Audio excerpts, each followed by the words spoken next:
So you're looking for your next dungeon crawler. You can never have too many dungeon crawling titles on the shelf. And from my perspective, being a board game dungeon crawler enthusiast, there is room for many titles on your shelf, ranging from simplicity, something to play quick, maybe like the Dungeons and Dragons Adventure series, where the mechanics really kind of guide the adventure. And on the other side, something really complex in terms of mechanics and options like Gloomhaven. So if you have a couple of titles in your collection, you can pull down what you're feeling in the moment, or you can pull down what you're feeling to match to your gaming group. And if you have that complexity and it burns you out, you go a little simplistic. If things are a little simplistic and you want more complexity, you have those titles. This is going to lead us into Dungeon Saga, dungeon crawling board game by Mantic. It's been out for a while. The line is established. There's expansion packs, there's miniatures, there's other adventure packs. So the question is acquiring this title. Will it have a place in your collection? And really the ultimate board gaming question, is it something that you would regularly play? Or is it going to sit there on your shelf with some of those other copies and taunt you?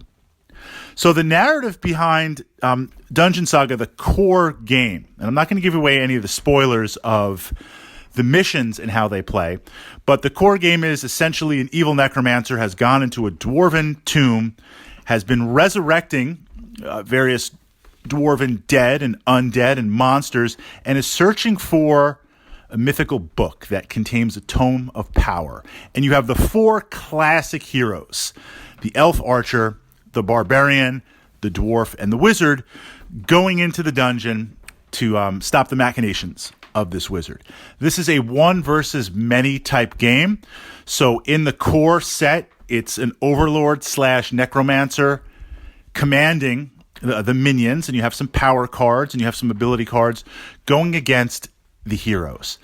In later expansions, they pull in some orc-based themes, they pull in a dragon-based theme, they pull in kind of infernal demon abyss type theme, and there is an adventurer's toolkit that allows you to create your own characters and allows you to focus on and automate kind of the dungeon AI and play it as a co-op game. We're not going to touch on the expansions right now, but I am going to finish a little bit on the adventurer's toolkit and the adventurer's book, because it may or may not complement the core system, depending on where you want to go. So like many other dungeon crawlers out there, you're going to have a map. The heroes are going to navigate it. You're going to spawn monsters. You're going to spawn doors, and they're going to explore. The first place where it's different is that this is not a full reveal dungeon.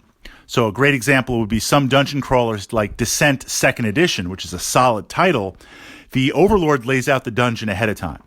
So the players know, they go in with the full understanding of the mission, where they have to go, what they have to do. Now, there'll be a couple of hidden unknowns, treasure and monster types, but think of it as a battle map. Dungeon Saga goes back to the classic idea that here's the start tile, the starting entrance, there's a door. Where do you want to go? What do you want to do?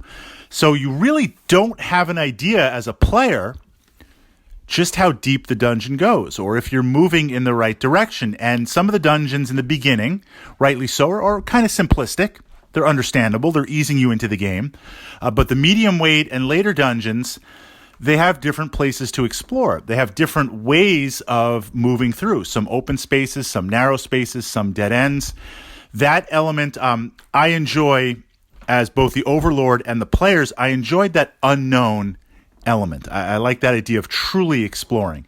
Now, this does add a little bit more time to create the dungeon, but you can rectify that by just having those pieces off to the side, not letting the players see them, and get them ready to go. So the reveal takes a little bit longer. Moving into the game mechanics themselves, they are simplified. They're very, very straightforward. There's not a ton of complexity to it. Is this a good thing or a bad thing? This would be a medium weight to lower medium weight dungeon crawler. It's something that you can pull out and play, and it captures that theme. The dice mechanics are essentially when you fight a monster, you're base to base. The monster is going to have defense dice, and you're going to have attack dice. These are D6, and there's stats for each one. You hit on a certain number, they block on a certain number. Both sides roll them up, and you see how many hits get through. How many hits are blocked, how many hits that get through. The hits that get through, depending on the monster type, might obliterate them, like zombies that you fight, or it might reduce them to a pile of bones, like a lot of the skeletons. Now, this is where there's some twists in a good way, because yes, the combat system is very straightforward. That's good because it resolves fast. You don't have to sit there, okay, I hit this condition, this effect, what happens, what do I do? There's no back and forth. It's all on a reference card, plays very, very fast. But the complexity comes in that if you kill a skeleton and it's reduced to bones, then through the Necromancer cards, and there's a lot of variety to that the Necromancer Overlord player draws every turn, in addition to controlling the minion, this represents the dark magic of the wizard, of the Necromancer. So you can reanimate these skeletons. This leads to some interesting tactical depth that plays differently every time, because this idea early on, if the players defeat some skeletons and they don't outright obliterate them, they smash them, they're dead, but as they move past and move deeper into the dungeon, now you can reanimate them. And now if they're close combat or if they're ranged, now you could have some flanking going on. You can have some monsters that respawn, regenerate. The dungeon is very, very open, very, very fluid, very, very tactical. So it's not just go into a room, smash it down, move on to the next. Things are constantly shifting, constantly changing. There is some loot. There are some other aspects to the game in terms of mechanics, and each player having a special ability that they can use that takes that complexity and gives it a little bit of an edge, but still keeps it very, very approachable. Now, visuals. The visuals are fantastic because the game itself comes with lots of figures. These figures we're looking at my painted set. They painted up pretty well, and this is just tabletop, 3 colors, a wash, some minimal highlights, some dry brushing, ready to go. They present themselves nicely unpainted. The quality is not like Games Workshop miniature quality, wargaming quality, but it's not generic board gaming quality. The figures are actually really, really good, and we would expect that from Mantic because they're kind of a wargaming company, even though they make some board games. They paint up really nice, and it comes stock with dungeon furniture, doors, barrels, tables, like a tomb, bookcases, which you can use for other games also. I use it for Zombicide Black Plague to dress that up. But you have a fully functioning dungeon. The tiles are nice. The artwork is okay. A little bit dark and hard to see. But the game presents itself very, very well and plays very, very fast and very, very fluid. Now, moving on to the expansions, we will just touch just a little bit. The rules are the same. The mechanics are the same. They just add new monster types and a new story and a new boss to fight. The Adventurer's Toolkit. Now, this is where things get interesting because when the game was designed for the Kickstarter perspective, and I bought into the Kickstarter, there was this idea that Mantic was going to have this be a dungeon crawler, but set it in the Mantica, their world setting, kind of their fantasy setting. So there was also going to be a monster player / Mantica handbook that allows you to create your own character classes and take them through the dungeon. And this sounds very, very exciting because in terms of replayability, now if you wanted to, you could have infinite replayability. Make up your own dungeons, make up your own characters, play different character classes, essentially get that really streamlined Dungeons & Dragons experience along with a deck of cards that automates the Overlord. The challenge here with it, if you can look past it, it was not well developed. It was added on at the end of the Kickstarter. There were a lot of mistakes made in the actual development of it, most of them not corrected. It is a half-finished product. The base game is solid, a lot of fun. The expansions, well thought out, solid, a lot of fun. The other monster packs, solid, a lot of fun. They just dropped this ball on the Adventurer's kit.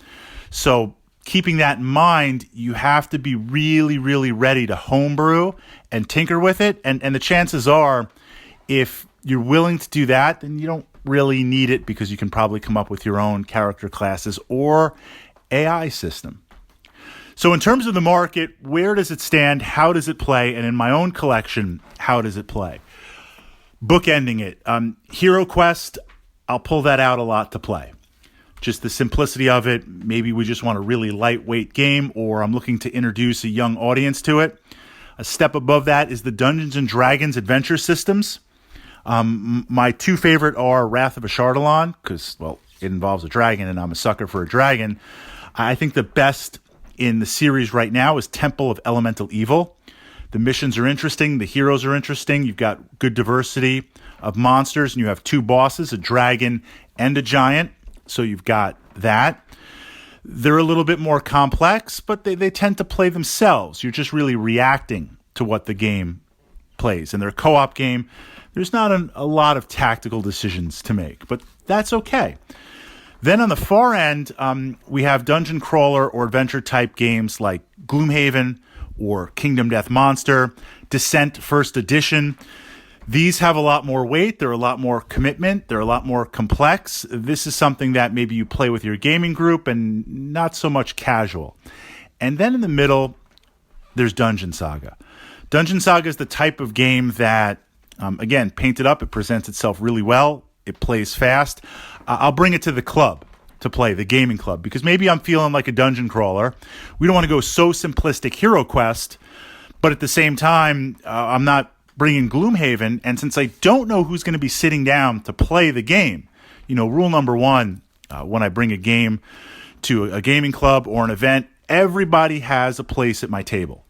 You want to play the game, you want to sit down, roll some dice. Doesn't matter the number of players. I mean, we've had zombie-side games with like 8, 9, 10 players. Like, we're going to make it happen. We're not saying no to anybody. So keeping that in mind, I need a dungeon crawler that is somewhere in the middle. Not too complex, not too easy. In theory, anyone could sit down, understand it. The rules are easy enough to blast through, but you have a couple of powers, you have a couple of items, you have some special abilities, there's some discovery. It works. It's not the most complex, but it works. And it is a solid title to have in your collection.